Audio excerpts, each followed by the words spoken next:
And we are back. Welcome to the SoapBox, where people who work, volunteer, and care about recovery tell us who they are and what they're most passionate about. My name is Richard Jones, RN, and I represent parentingyourchildinrecovery.com and my home website, secondstarts.com, the number 2, NDSTARTS.com. Today, my guest is Eric Smith, the mental man.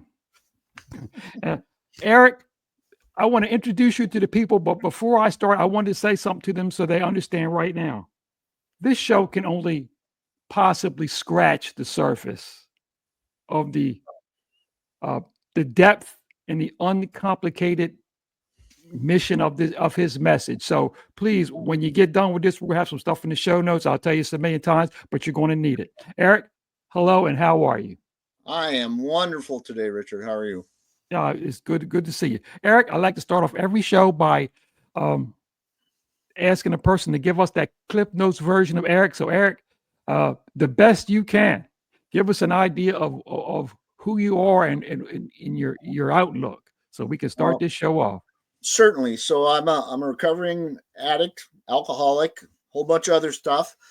Been clean since July 16th, 1991. My journey through addiction, active use, is much like everybody else's. A lot of destruction, a lot of consequences, jail, wrecked cars, overdoses, alcohol poisonings, blah, blah, blah, blah, blah. I went to a long-term recovery house in 1991 called the Phoenix House in Calumet, Michigan. Still functioning. It's a still functioning institution. And I was in residential treatment for 12 months there, and I did a month prior at a small spin dry facility in Detroit. Okay. So today,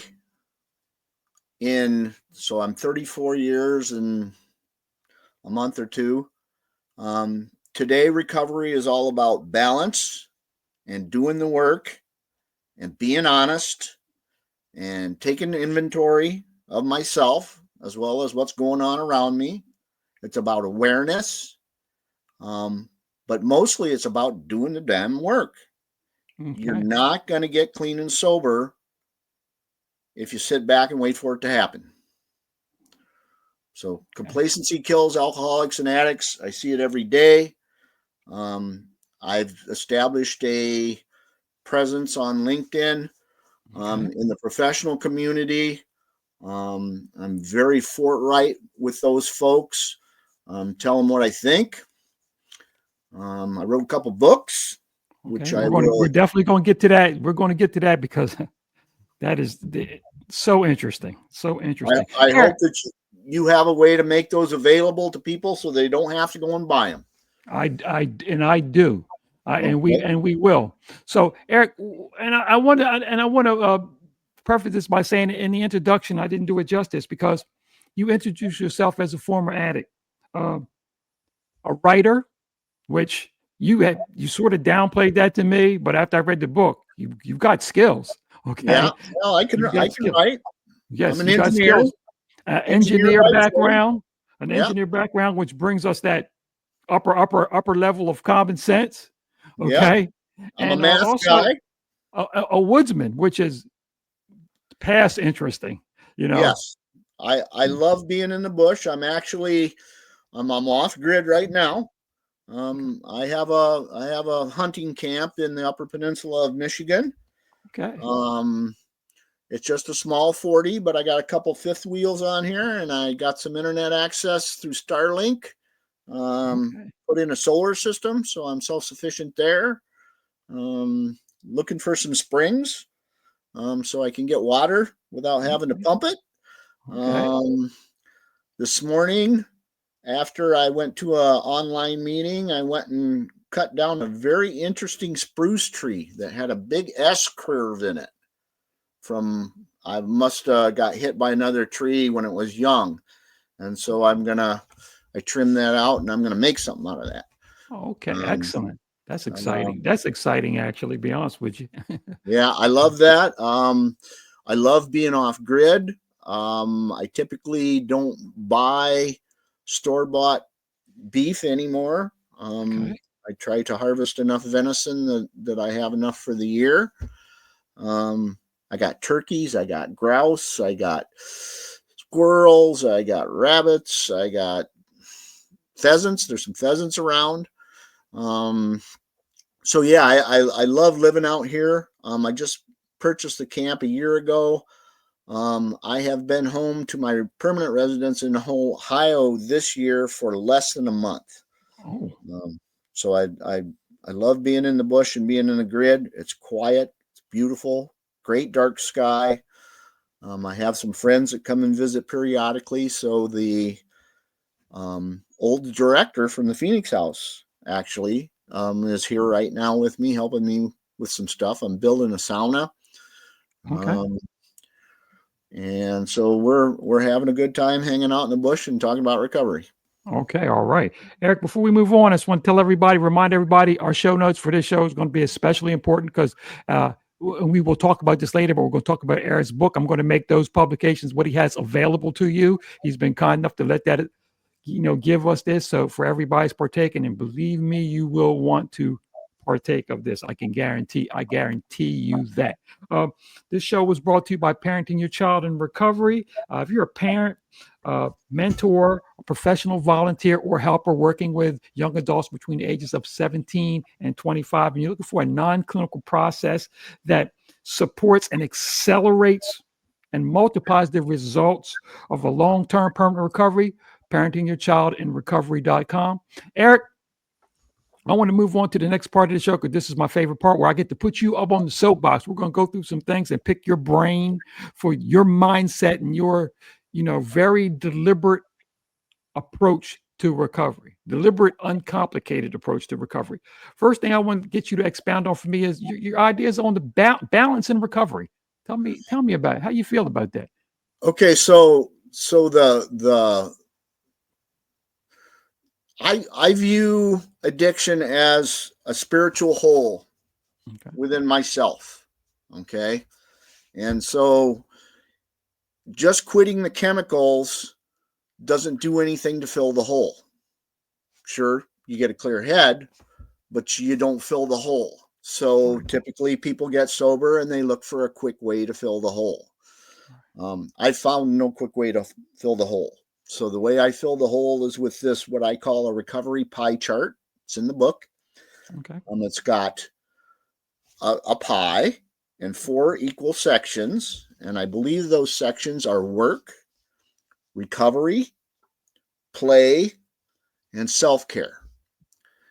And each one of those in and of itself is you talked about the tip of the iceberg, is a full plate, right? But without balancing those within a day-tight compartment, which is a Dale Carnegie phrase. Okay. I got 24 hours. I got so much emotional energy in this pie chart. What am I going to do with it? If I put it all into work, what happens? I burn out, right? Very, very common. People get clean, get sober. They're in debt. I know I was. They want to get the financial monkey off their back, right? And the wife or the girlfriend or the parents or society in general, whoever, get them off their back so they're a productive part of society. So they work 95 hours a week. Right. Well, you can't maintain that physically. You burn out, right? Part of the addiction process is when we cross the line of addiction, and everybody's is different. Mine was at 13, by the way. That's where your brain quits growing. And so when I sobered up at 30, I had the mentality of a 13-year-old. Okay. So you take somebody that's going to recover, wants to recover, they quit drinking, they quit using, they quit gambling, they quit the porn, whatever the behavior or the symptom was, and they fill it with work and they burn out. And what happens when you get burned out? You look for relief. So do you go back to old behaviors, using, or do you pick up a new addiction? Right? Like I said, extremely common. So that has to be a part of that daily daily approach to living. Right. Part of your energy's got to go to that. We got to pay our bills, right? Right. Nothing in life is free anymore. Unfortunately, our society's kind of lost sight of what makes sense, common sense, Yeah, logic. to say the least. Right. And then you got to throw recovery on top of that. So, and I suppose you have probably experienced this, but it's also very common within the 12-step fellowships. People will completely immerse themselves in the 12-step fellowship. So they're going to a meeting every day and they're doing service work and they're doing this and they're doing that. And they're trying to balance that with their work. And who suffers? Their family, their relationships. Again, you burn out. What do you do when you burn out? You run away. Right. That's what I know. At 13, that's what I learned when I started smoking pot was, wow, I can run away. I can check out from reality. The play portion of the balance pie chart. This is the one that busts everybody up, it seems like. Because for me, as a using addict, my idea was fun was, or play was getting really, really drunk, like really drunk, lots of alcohol.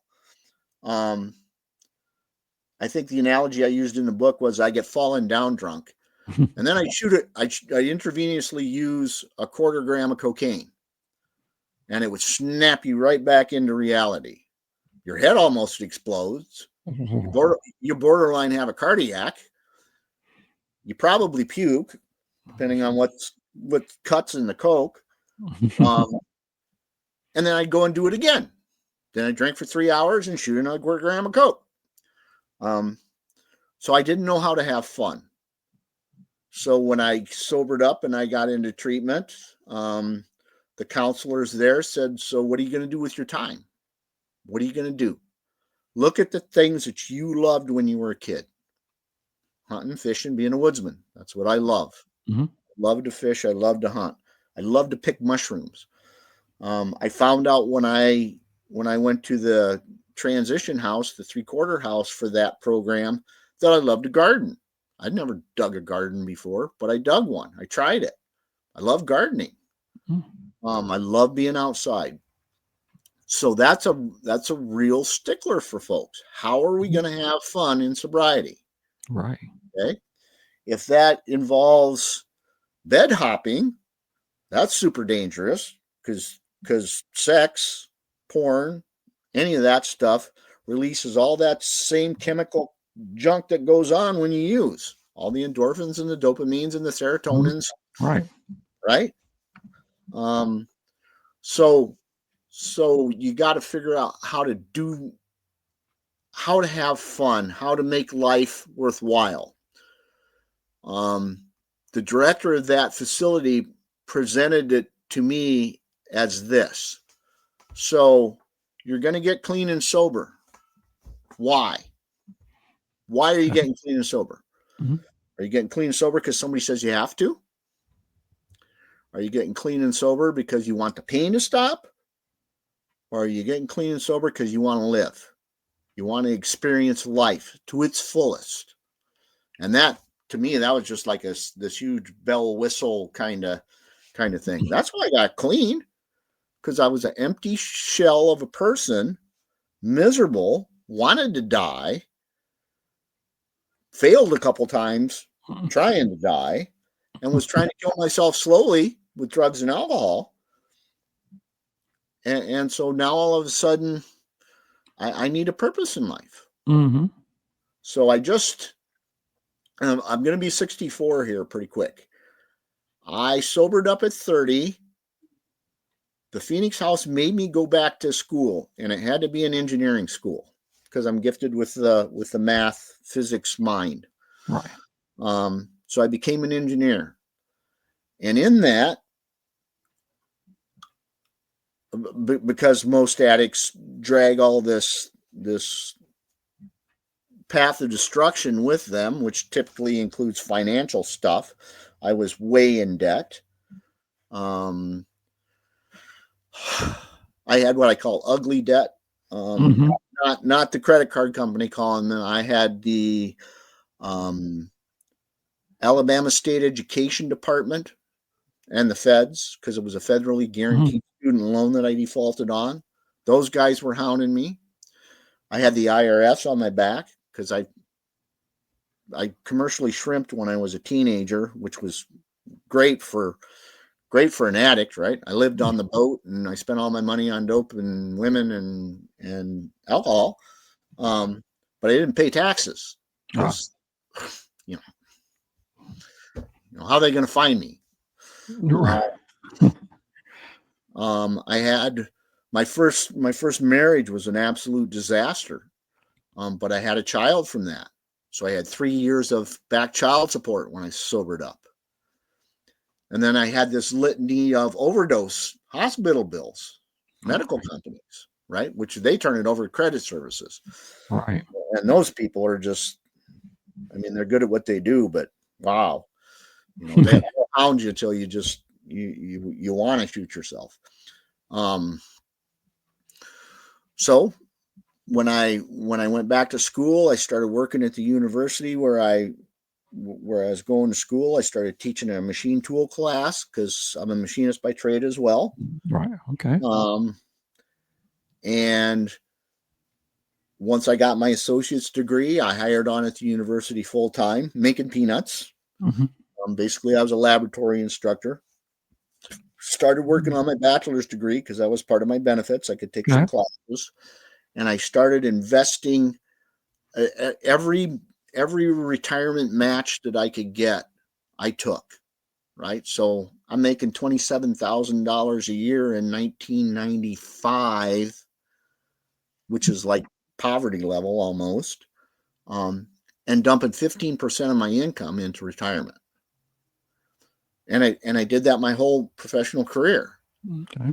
So now, today, with my retirement plan, I have enough money to survive. I have enough money to live. I pay my bills. I have enough money to eat. I can have a little fun. You know, I bought this property. Okay. I'm building all the buildings on here myself. I had a bunch of cedar harvested off the north side of it and cut up at a sawmill. So all the wood that I've used here is basically comes from my property. Okay. With the exception of occasional 2x4 or maybe a sheet OSB.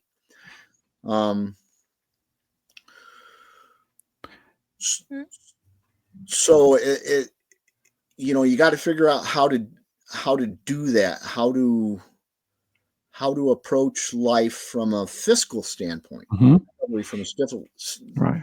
And that's part of that last section of the pie chart. That's the self-care chart. Okay. My belief is that we're all spiritual beings. Okay. Some way, shape, or form. I think the spirit resides within everyone. It's all right here where the hole's at. When you got a hole, your spirit ain't there. Right. So recovery, learning to apply principles, and do these things allows your spirit to be reborn. Okay.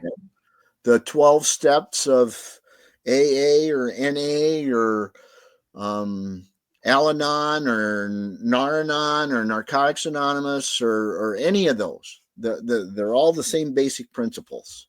And they're a great, I view them as a roadmap to living. Okay. How do you get honest? First step. Okay, all of a sudden you're honest. I'm screwed. How are you going to get through it? Well, you're going to need some help. Right. And you're batshit crazy, so you probably need to work on your sanity next. Second step. Third step, where am I going to get that? Find a higher power. I don't care what that higher power is.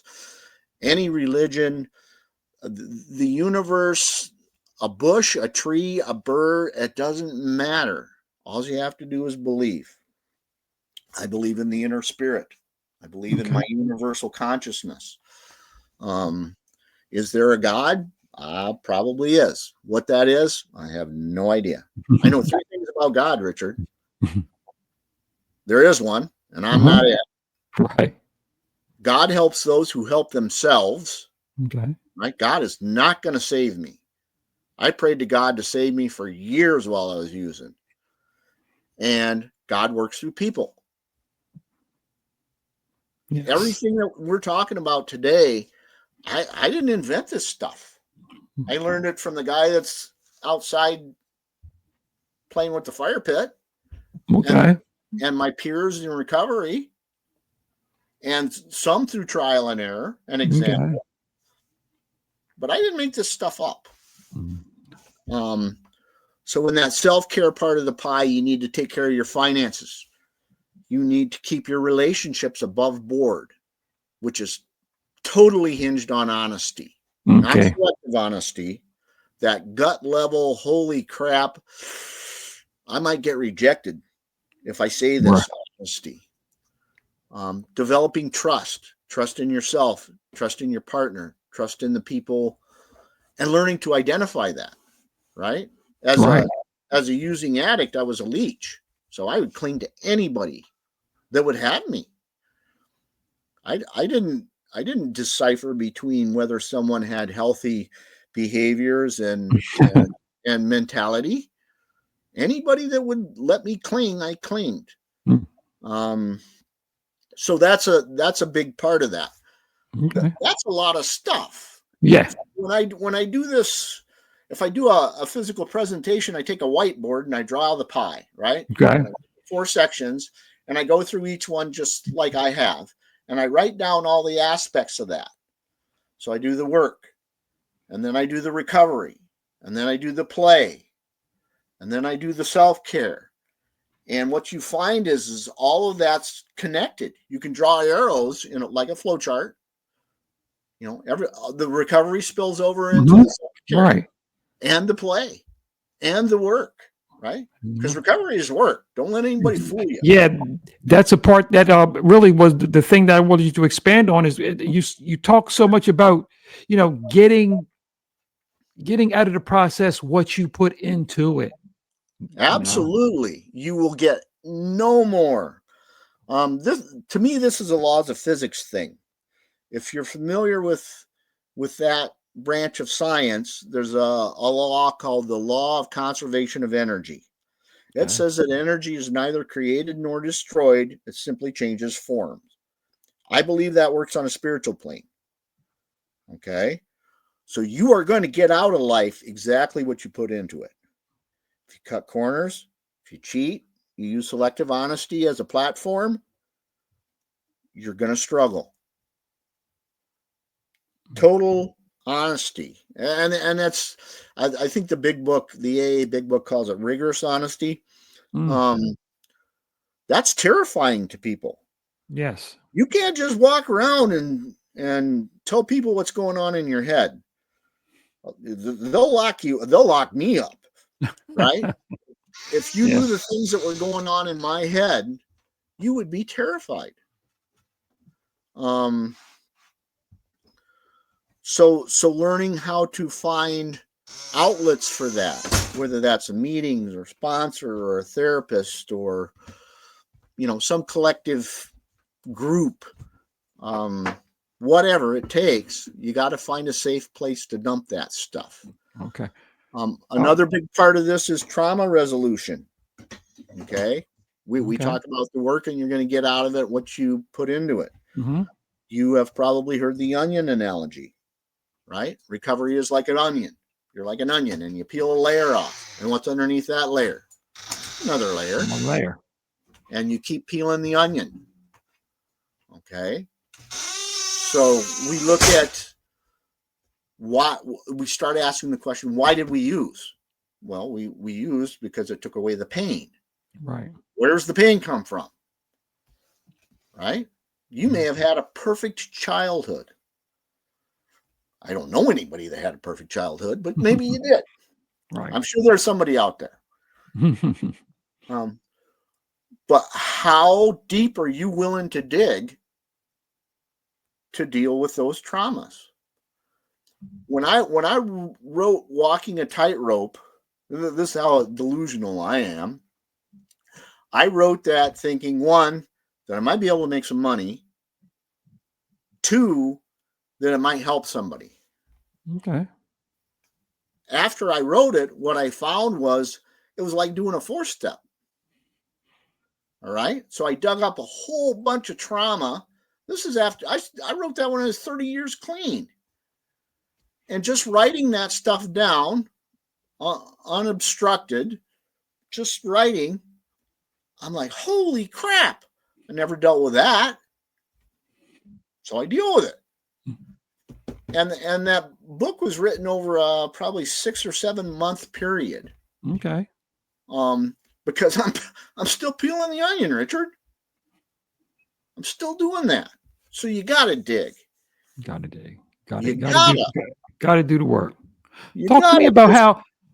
about how your belief is, and we know it to be true, that how addiction just permeates every aspect of your life. Because a lot of times we think it's sectioned off, but that's not true. And we've talked about some of that stuff already. Mhm. How it affects you financially, Mm-hmm. right? If you're cheating on your taxes, that's dishonest. I don't like paying my taxes any more than anybody else, right? Right. And I think I can get into the political conversation and I lost the word. All the corruption, excuse me. Yes. All the corruption and the money's mishandled, and I can do that, and I can beat myself up with that. I need to pay my taxes. I need to pay my bills. I need to do that. I need to work every day at my marriage. So I'm up here in the bush, right? Mm-hmm. My wife is not a woodsy person. She's from Detroit.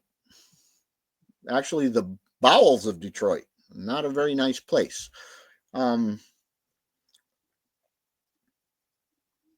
I need to work at that relationship while I'm here. I call her every morning and I call her every evening.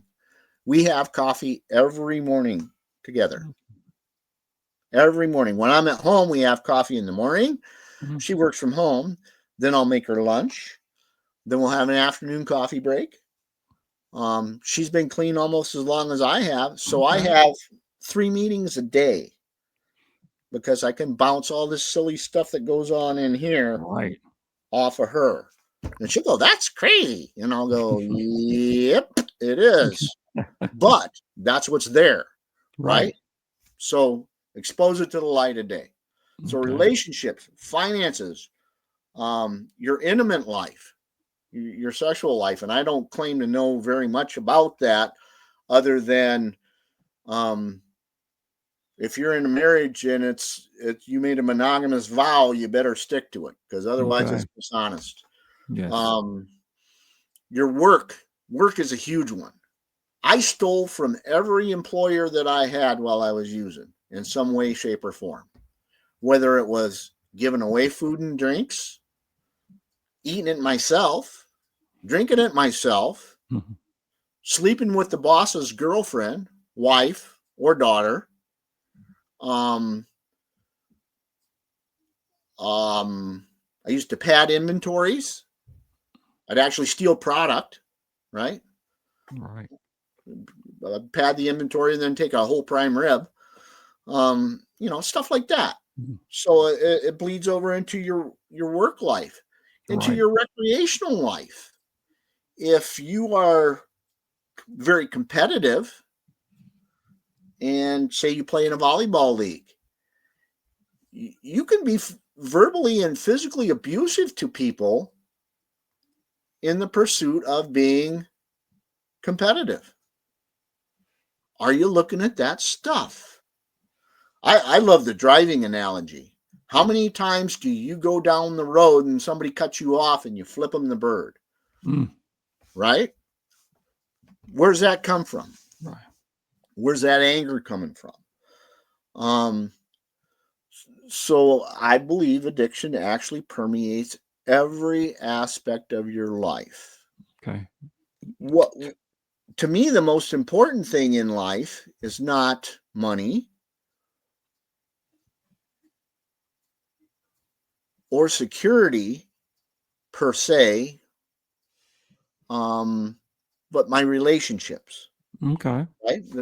Your family, whether it's my family of origin, woo, they're a mess. They're just a mess. I tease my wife all the time. I am the shining star of the family. Right? I've been to jail, almost went to prison, overdosed a half a dozen times, had alcohol poisoning, I don't know, 3 or 4 times, wrecked a couple cars. I was extremely promiscuous when I was using. So my favorite was sleeping with other people's wives. So I was a home wrecker, and a thief, and a smart one. So I'm, I need to apply the basic principles of the Phoenix House, which were honesty, responsibility, and caring and sharing. I need to apply those to every aspect of my life. And that right there is work. You're going to get out of it what you put into it. Yes. Tell me about, and you're good at this stuff, brain chemistry and how that works its way into this. So if you take a little time and you do some research into brain chemistry and neurology, our brain is a complex system of chemicals and hormones that's constantly seeking balance. Okay, and that balance is affected by external stimuli. Mm-hmm.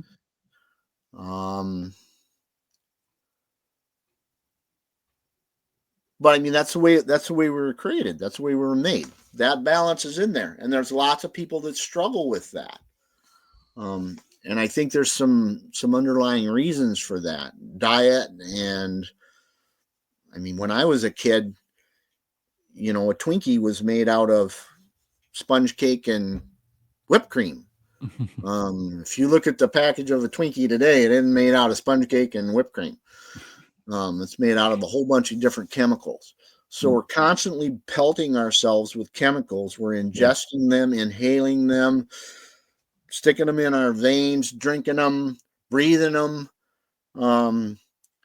And all that stuff affects your brain chemistry. Right. But drugs are the worst, right? Because the drugs, the premise of them working is that it changes your brain chemistry so that the pleasure centers are right. doing more than they normally would. They would naturally do. And I mentioned it earlier. To me, sex is a drug, right? Sex, pornography, going to the strip club, any of that stuff is a drug, because that instantly, and I write about that in the book. Yeah. The power of intimate touch instantly changes your brain chemistry. Instantly, right?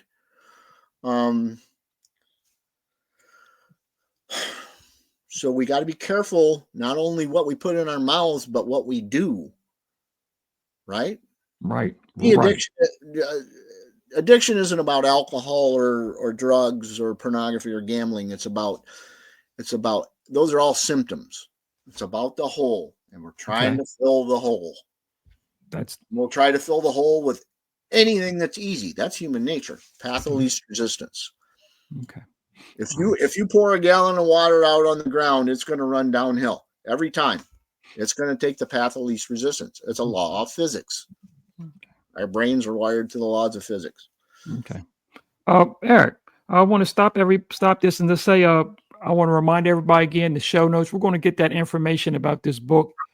In my opinion, it's a must read. And not only we're talking about recovery and addiction, but this book, it can help you with whatever your hangups are. And we all have hangups.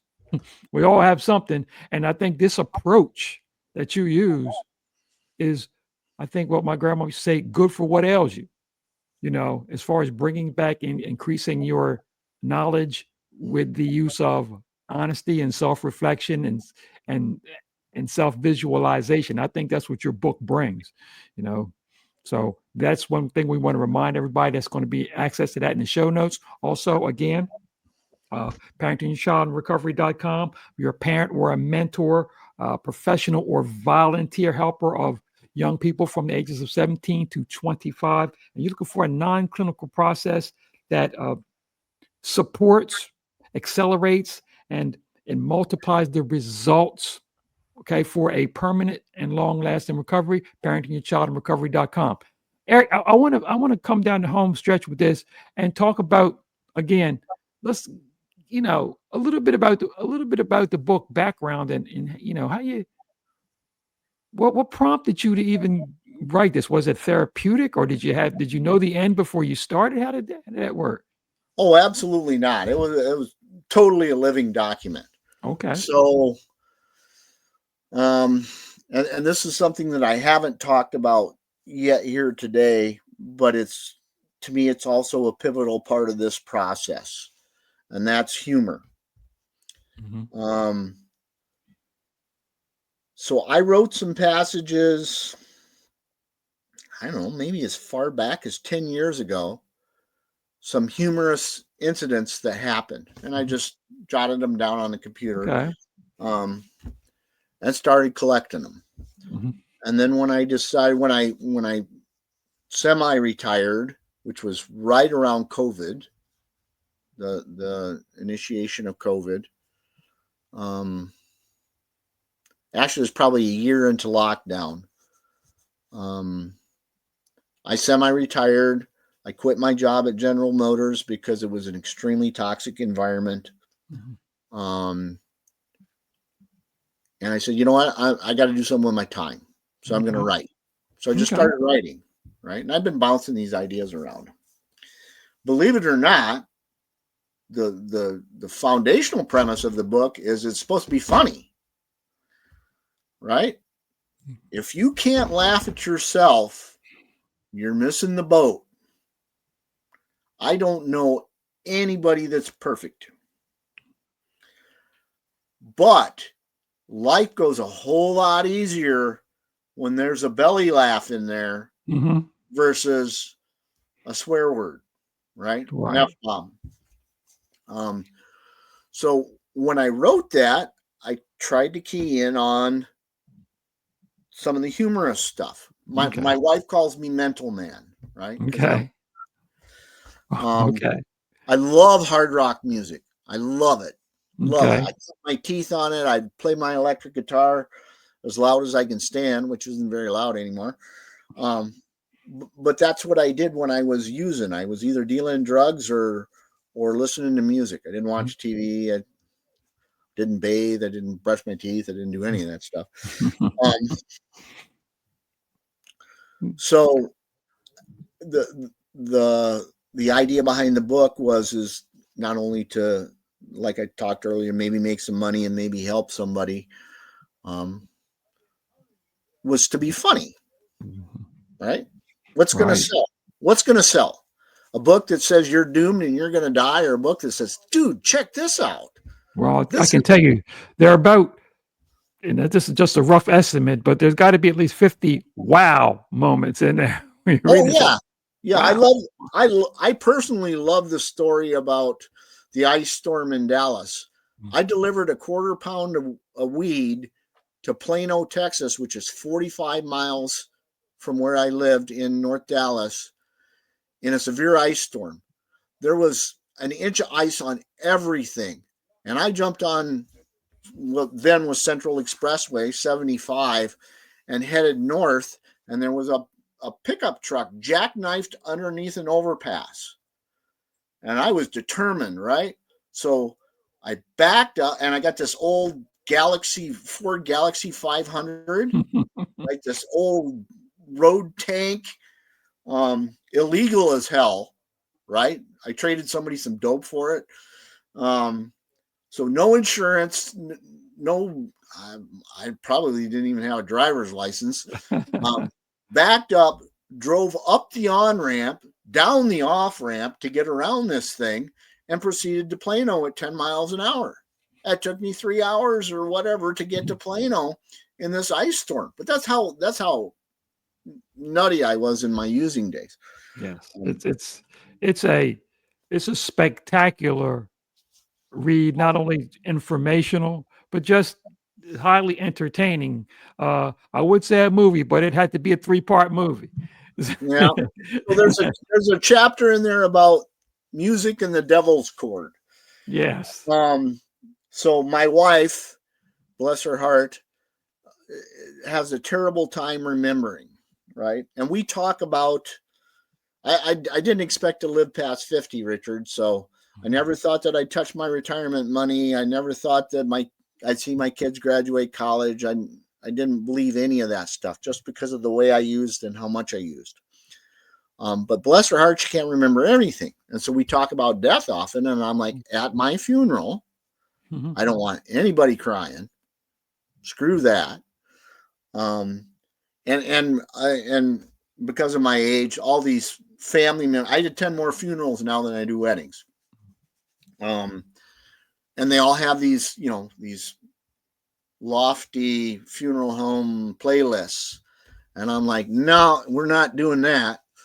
I'm not gonna. And the music that I listened to then, I saw in a very different life. It was sex, drugs, and rock and roll. Right. Now all those songs all have spiritual meaning to me. But I made a playlist for her to play at my funeral. What is it? 4 pages? Yeah, there's a couple songs on there. Yeah. There's a few, and they all have a spiritual meaning to me. Yes. But the Devil's Chord it's actually the intro to the song Black Sabbath from Black Sabbath's first album. If you play that chord in an apostolic church, in an apostolic Lutheran church, those people will lose their minds. And this comes from like, I don't know, 1200 AD or something. This particular chord, it's a very dark, very dirty sounding. But yeah, so I used to, if when I lived in the Copper Country, if somebody that came over that went to the Finnish Apostolic Church, that's the first thing I would do, just to see their reaction, right? So yesterday, me and Pete were working outside on the sauna, and my neighbor, 140 over, they had a CCW class last weekend to get your conceal and carry permit, right? Okay. And so there was somebody over there shooting. They were practicing, right? For like, I don't know, they were 4 or 5 boxes of ammunition in. Ammunition is expensive, so they've spent $100 already. And and I look at Pete, and I'm like, dude, check this out. And so they would shoot, and I had my 9mm, and I would shoot in the air. And then they'd shoot, and then I'd shoot. And they'd shoot, and I'd shoot. Because you can hear that for a mile and a half, right? But just to screw with them, right? And it was hilarious. He's just rolling on the ground because they shoot, I shoot. Okay. I'm just shooting a quick, Eric, tell me about a little bit about the gold-plated rope. Okay, so with the completion of the first book, I got all this stuff running through my head, and I view myself as a very pragmatic, logical, common sense kind of person. And so if I watch the news, I get angry. Okay. Guaranteed, right? I don't have to go more than 3 minutes into the CBS Evening News and I'm pissed. It's not healthy to bottle all that up, right? I used to work with a guy. He said, I just take it and roll it up and stuff it down and then throw beers on top of it. And that doesn't work for me. So I started writing. The idea was to make a meditation book. If you're active in recovery, you can go to Hazelton, which is a huge treatment center in Minnesota. And they have Betty Ford affiliations, I believe. But back in the day when I cleaned up, they were basically the sole source for any kind of recovery literature. Right. So meditation books, whether it's AA, NA, codependency, narcotics, and whatever. And I'm like, I'm going to write a meditation book. Well, so I picked a topic of the day, which unfortunately it was at the end of COVID. So I was watching the news, right? So I got all this crap bottled up and I pick a topic and write about it. And I started collecting those. And then I started dating them because I was going to do 365 of them. Well, I got about 250 in, and that's a thick ass book. Because I'm writing a page and a half or 2 pages on these different topics and trying to relate that back to recovery principles. Humility, honesty, self-evaluation, inventory, look in a mirror. There's a couple touchy-feely ones in there. I love flowers. I have no idea why. But I would go to Kroger and buy my wife the reduced flowers, right? So they're half price. I'd buy the bouquet. I bring it home.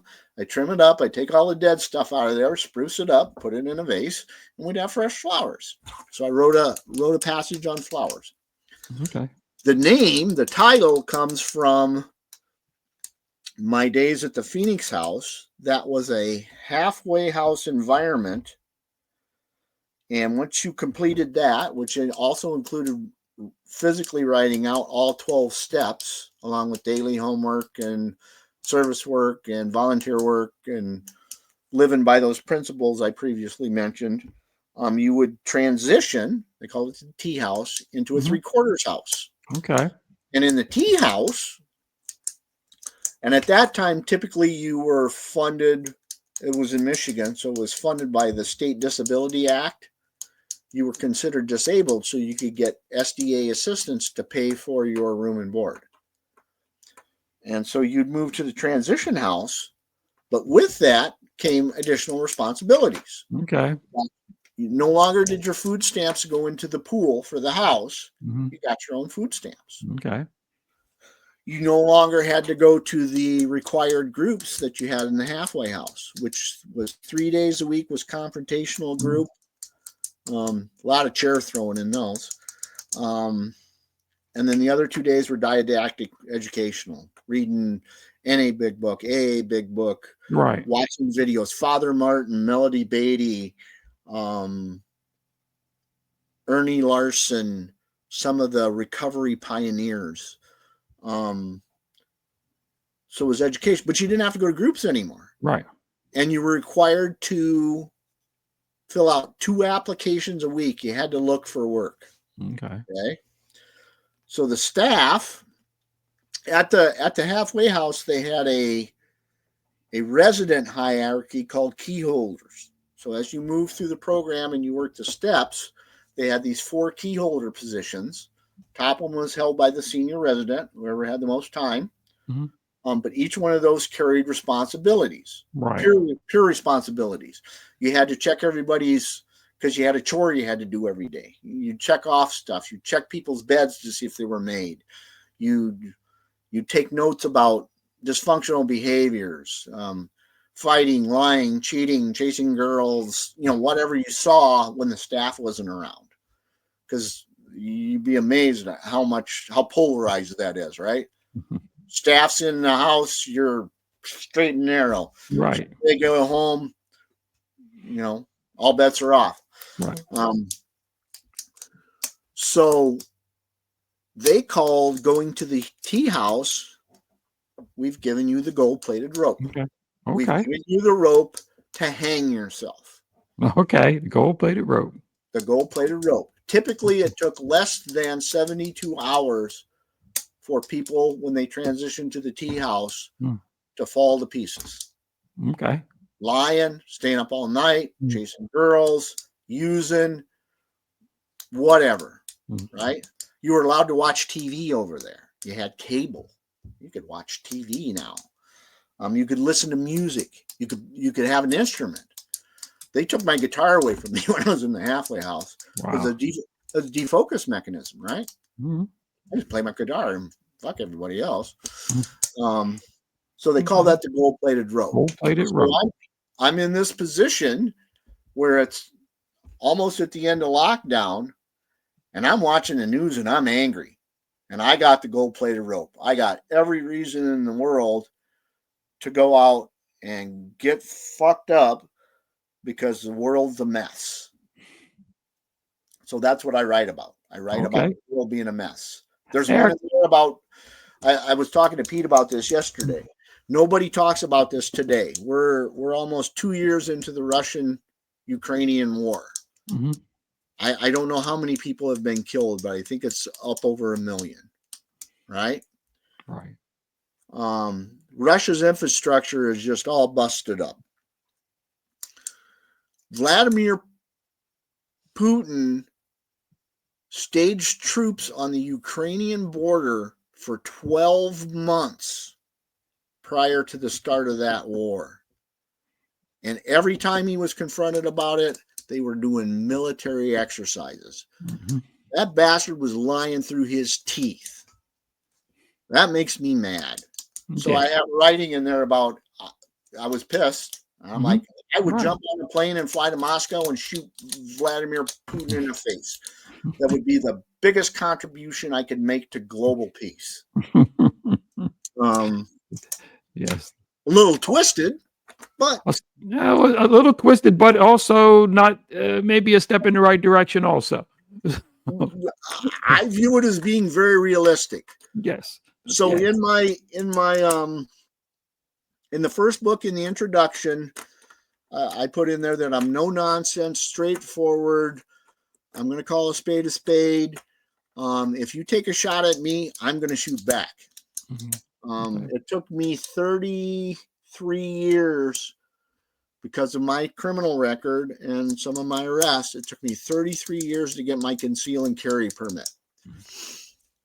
And I carry a gun with me 24/7 all the time because I know what's going on in the underworld. I lived in that crap. Right. I dealt mass quantities of cocaine and methamphetamine. I worked for the Mexican mafia. I know what those people are capable of. So I'm packing. Okay. So, Eric, unless you want to get shot, don't take a shot at me. Okay. Eric, I want to thank you. I want to remind everybody, like I said in the beginning, you must get walking a tightrope, because we only scratch the surface of the stories, the antidotes, the common sense that goes along with the mindset that you have. So before I go, I want to just drop one thing by you real quick. Give me this. You wrote something. And I don't know whether obviously you did not write it, but it says, my serenity is inversely proportional to the number of spark plugs in my garage. Yes, that is the spark plug theory of serenity. And that came from the gentleman that's standing outside my trailer at the fireplace, talking to his wife on the phone. I can hear him. Okay. And so what that is that my personal peace of mind is inversely proportional to all that shit out there in my garage. If I got 50 spark plugs, that means I have 15 or 20 items that I have to maintain. You have to change the oil. You have to grease it. Mm-hmm. You have to store it. Right? It's there 24/7. If you ignore it, what happens to it? Right. It doesn't work. So, spark plug theory of serenity. My serenity is inversely proportional to how complex my life is outside. Excellent. So if I can keep it simple, then I'm doing myself a favor. And in doing that, taking care of me, I'm doing you a favor. Because I'm not out there sleeping with your wife and your daughter and dealing drugs, right, and doing all the crap that I used to do. Okay. All right. Eric, thank you so much. Remind everybody to show notes. You got to check this out. We'll get that information in there. We want this information to get out desperately. I do. I'm a big believer in prevention, and you can't do any better job of preventing things. And I don't necessarily mean preventing them from happening, but preventing them from getting worse. Because things can happen, but they can always get worse. And if you think that you've been into some things, maybe if you read this, you'll realize that you really haven't been into much of anything yet. There's many places that you can go. Yeah, there's lots of ads out there. Yeah, it can go Oh, all yeah, kind of different ways. So very well, important that you get a hold of this, use this, what I call very in-depth but uncomplicated, no hack way of dealing with a situation. And we all know when you deal with something in an uncomplicated, no hack way, usually when you get done, you've done a much better job, you know. sure. Well, So logic and again, common sense. yes. Yeah, and So people are welcome to contact me. I see you have the email address up there. yes. If you want to talk, you got questions, send me an email. I've had Yeah, that account for 35 years. and he has a very, very enlightening LinkedIn account that Yep. pretty much can help you tell the story or get in touch with him. So please remember to do that. Eric, thank you very much from the Soapbox. Okay. Uh, Richard, absolutely. Anything I can do to help. I appreciate Anything. we appreciate it. We appreciate it so much. Let's save a life today. Yes, sir. Hey, definitely. Hey, from Eric and myself, I'll remember to get everybody to remember. Let's get out there and help somebody get better, help somebody stay better, and most importantly, help somebody be better. Thank you very much. Awesome. Thanks, Richard. All right, thank you.